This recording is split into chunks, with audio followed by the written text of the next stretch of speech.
نحمدہ ونصلی ونصلہ الکریم اما بعد۔ ہم اس وقت عثفان پہاڑ کے قریب ہیں اور سن 4 ہجری میں اس مقام پر، اس پہاڑی پر ایک عظیم الشان مہم اور ایک بہترین معرکہ پیش آیا۔ حضرت نبی کریم صلی اللہ علیہ وسلم نے 10 آدمیوں کو جہاد کے لیے روانہ کیا، اور یہ بات ذہن میں رکھ لیں کہ نبی کریم صلی اللہ علیہ وسلم نے جتنی تشکیلیں کی ہیں اور جتنے صحابہ کرام کو مہموں پر، مختلف مہمات پہ روانہ کیا، ان سب کا مقصد جہاد بمعنی القتال فی سبیل اللہ، جو قرآن مقدس کی اصطلاح ہے۔ تو نبی کریم صلی اللہ علیہ وسلم نے 10 صحابہ کرام کے مختصر سی جماعت کو جہاد کے لیے بھیجا، اور وہ جاسوس بھی تھے اسلامی فوج کے، CID بھی کرنی تھی، اور ان پر امیر تھے حضرت عاصم بن ثابت۔ یہ حضرت عاصم بن ثابت وہ جرنیل صحابی تھے جو بدر میں بھی شریک ہوئے، احد میں بھی۔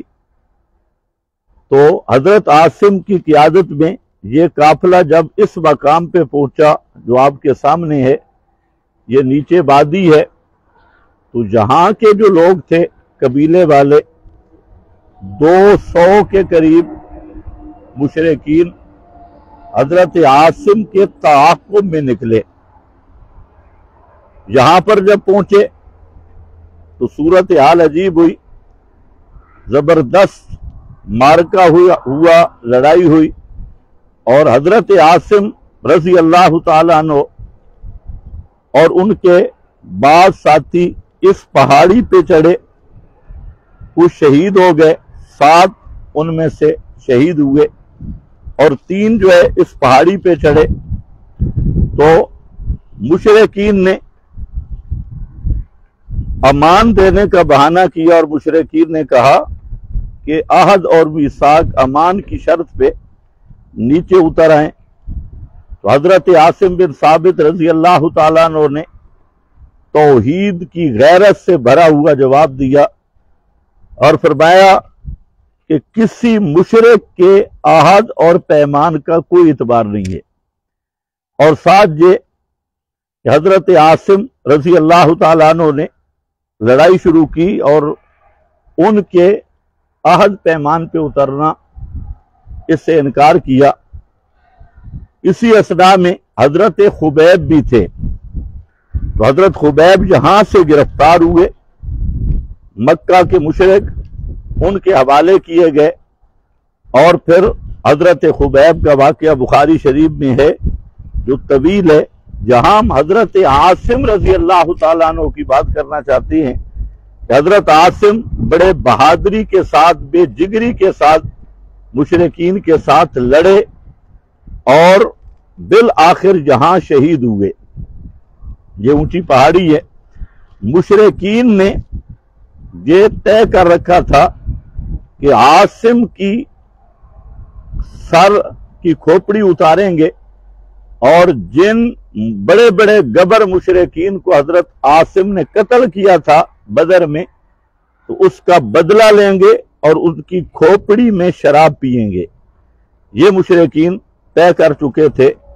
تو حضرت عاصم رضی اللہ تعالیٰ عنہ نے اللہ رب العزت کے دربار میں یہ دعا کی کہ یا اللہ، تجھے معلوم ہے کہ میں نے ایک عہد کر رکھا ہے کہ پوری زندگی کسی مشرک سے ہاتھ نہیں ملاؤں گا، میرا ہاتھ کسی مشرک سے مس نہیں کرے گا، ہاتھ نہیں ملاؤں گا۔ یہ ہے غیرت توحید حضرت عاصم کی۔ تو فرمایا یا اللہ، میری میت کو بھی مشرکوں کے ہاتھوں سے محفوظ رکھنا۔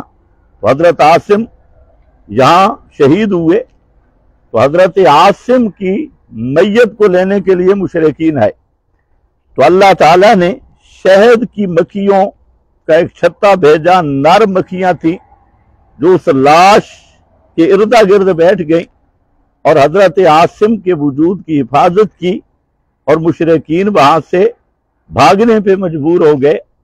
اگلے دن جب انہوں نے پروگرام بنایا تو اللہ رب العزت نے سخت تیز بارش کا نزول فرمایا، نازل کی، اور حضرت عاصم کی لاش تک وہ مشرک نہ پہنچ سکے۔ یہاں پر دو باتیں جو ہیں اگر انسان سمجھ لے، یہ جو واقعہ میں نے بیان کیا ہے یہ بخاری شریف سے ہے، اور ان لفظوں پہ ذرا غور کرنا۔ جب حضرت عاصم نے دیکھا کہ ہم گھر گئے اور بچ نکلنے کا راستہ نہیں، تو انہوں نے ایک جملہ کہا، اللہم اخبر عنا نبیک، کہ اللہ ہمارے اس واقعے کی خبر نبی کریم علیہ السلام تک پہنچا دے۔ پھر جبریل نازل ہوا اور جبریل نے اس واقعہ کی خبر نبی کریم علیہ السلام تک پہنچائی۔ اگر آدمی تھوڑا سا بھی غور کرے کہ حضرت عاصم اور 9 صحابہ اور ساتھ، اگر ان کا یہ عقیدہ ہوتا کہ نبی پاک علیہ السلام حاضر ناظر ہیں یا عالم الغیب ہیں یا ہر صبح و شام امت کے اعمال آپ پہ پیش ہوتے ہیں، تو حضرت عاصم یہ دعا کبھی نہ کرتے کہ یا اللہ تو میرے احوال کی خبر پہنچا دے، تو ہمارے احوال کی خبر پہنچا دے۔ تو یہ حدیث اعتقادی حوالے سے اس بات میں نص ہے کہ صحابہ کا یہ ہرگز عقیدہ نہیں تھا کہ نبی کریم علیہ السلام ہر جگہ پہ حاضر ناظر ہیں یا غیب دان ہیں یا آپ پہ اعمال پیش ہوتے ہیں۔ تو اور دوسری بات، اس حدیث سے یہ بھی پتہ چلا کہ جو آدمی توحید پر استقامت اختیار کرے اور توحید کی غیرت اختیار کرے تو اللہ تعالیٰ اس کی میت کی بھی حفاظت کرتے ہیں اور اس کی میت کو بھی مشرکوں سے محفوظ رکھتے ہیں۔ تو اس حدیث بخاری شریف مسلم کی اس حدیث کا یہ مقام ہے، انتہائی ایمان کو تازہ کرنے والے یہ لمحات ہیں کہ وہ کیسا وقت ہوگا جب جہاں حضرت عاصم جیسے جرنیل مشرکوں سے لڑ رہے ہوں گے۔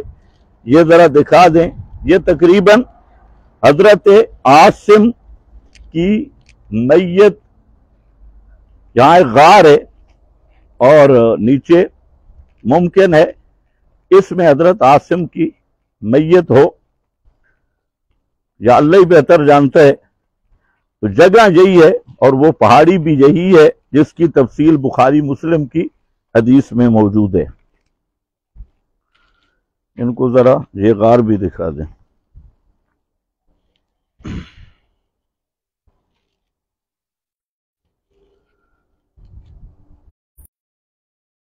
اس کا دوسرا نام غزوۃ الرجی بھی ہے۔